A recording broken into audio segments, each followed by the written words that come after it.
Colorado's 2025 legislative session ended on Wednesday, but their work may not be over yet. Brandon Richard with Scripps News Group in Denver shows why lawmakers could return for a special session later this year. Fresh off Colorado's legislative session, Democratic leaders joined Governor Polis in Denver's Sun Valley neighborhood Thursday. Congratulations.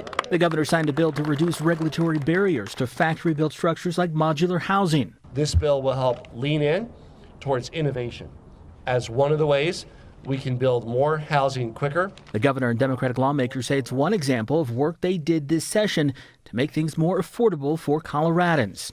They also praised lawmakers on the bipartisan Joint Budget Committee for delivering a balanced budget in a tough budget year. They came into this session with seemingly impossible tasks of cutting over $1 billion from the budget without harming essential services that Coloradans rely on. They also touted efforts to protect rights for immigrants and LGBTQ Coloradans. Very proud of our partnership with the governor in making sure that the action we were taking would ultimately result in safeguarding those rights and freedoms. Back at the Capitol, Republicans criticized many of the bills that passed, including a bill banning certain semi-automatic firearms. And we heard from people in all districts throughout the state, all 65, that believes that the government should keep their hands off of our guns.